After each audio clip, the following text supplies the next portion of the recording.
So I said this many, many, many years ago when they bought it out, and I don't know, I said on GXG, I want to say 2014, 15, right? It's like early on in GXG's.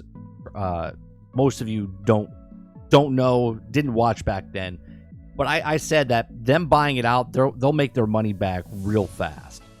Okay. So they paid $4 billion. Okay. So 12 years after Disney bought Lucasfilm, Star Wars is officially a $12 billion success story. Now think about this for a second, because right now everyone is looking at this going, Star Wars in the shitter, it's a dead, right? We always use this term in video games. Star Wars is a dead, like, insert dead game here. Star Wars is dead to most Star Wars fans. But yet, 12 years after Disney bought Lucasfilm, George Lucas's official Star Wars alone is a $12 billion success story for the House of Mouse. Okay, 12 years after Disney bought Lucasfilm from George Lucas, and the House of Mouse has confirmed that Star Wars alone has made almost $12 billion in profits. In October of 2012, Disney acquired Lucasfilm for $4.05 billion. Since then, there's been a steady stream of Star Wars content, initially on the big screen and more recently on Disney+. Now, Disney has revealed a true scale for profits that have made. And what I think about this is, like, this is just them putting it out there going, even all the stuff you're complaining about and complain and do that you say it's shit, we've made 3 times the amount already in 12 years. Okay? So it says a new report from Exchange Commission reveals that Disney has made almost $12 billion from Star Wars alone, 2.9 times the cost of the acquisition. It was most noted that it isn't pure profit, of course. Individual projects had their productions, marketing, and distribution costs, and still, it gives an idea on just how successful Star Wars has recently been. Now, Star Wars is one of the biggest franchises in the world still, and it's important to understand that the movies are only part of its profitability. In addition to incoming from the worldwide box office distribution, Star Wars also brings in a massive amount of profit for Disney through licensing, merchandise, tie-ins, and there's even an expanding range of Star Wars books. Is there? Because I remember Kathleen Kennedy telling us there's no books to pull from, and yet for some reason for these shows and stuff, they keep pulling from them. It's amazing. Where's that Thrawn guy from? Oh yeah, I remember. There's an expanded range of Star Wars books with reprints and audiobooks of classic legend materials. Star Wars Lego is a hit brand. It's also in its own right. And there's also other collectibles to boot.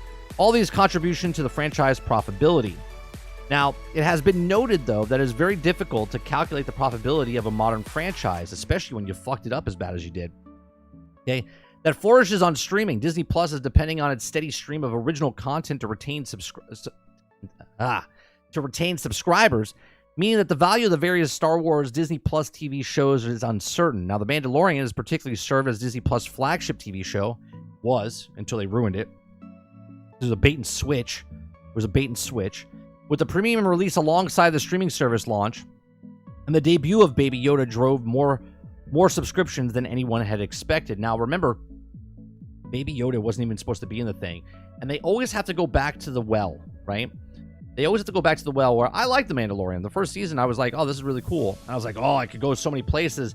But they always had to go back to the well. Even though they don't like George Lucas's Star Wars, they always had to go back to that well, right? Because they can't tell their own stories. They have to tell stories with someone else's face on it and then try to inject certain things inside. Now, what is certain, though, is that Star Wars has proven to be a success for Disney. There have been stumbles along the way. Okay, Solo, a Star Wars story box office bomb, was also a disappointment, but that's because of The Last Jedi, not because of... Solo was actually a pretty damn good movie, but it failed because of The Last Jedi shitting on everything Star Wars stood for.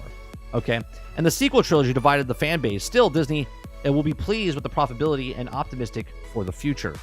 So, where do you stand, right, chat? Where do you stand, and people watching after the fact? In the comment section down below, do you love the new series of Star Wars? Now, see, I'm torn, right? I'm torn. I love Star Wars. And I watched all of the shows on Disney Plus. I watched The Mandalorian. I watched Boba Fett. Boba Fett was terrible. It was terrible until Obi-Wan came out, and then Boba Fett looked really good. compared to Obi-Wan.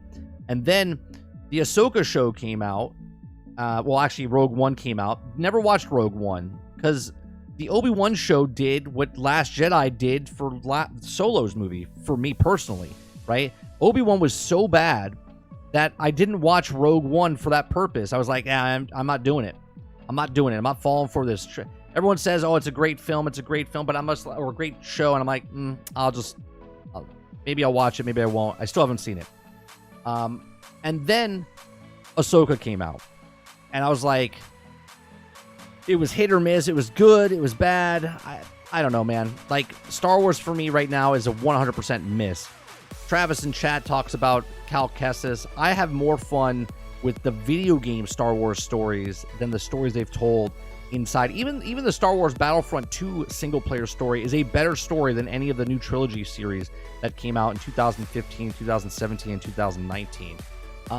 So let me know in the comment section down below, where do you stand with this? Yes, they made $12 billion, and that's not profit, but it is successful for them. They built a theme park off of it. They built a hotel that actually closed down, so it can't be that profitable for them because they can't market it the way they used to because they've literally shit on the IP. But let me know in the comment section down below, where do you stand? Do you like the new Star Wars, or where Star Wars is going with the Acolyte and all this other stuff that's coming out? Let me know in the comment section down below. Please make sure you share, like, and subscribe, and I'll see you guys on the next one. Thanks for watching.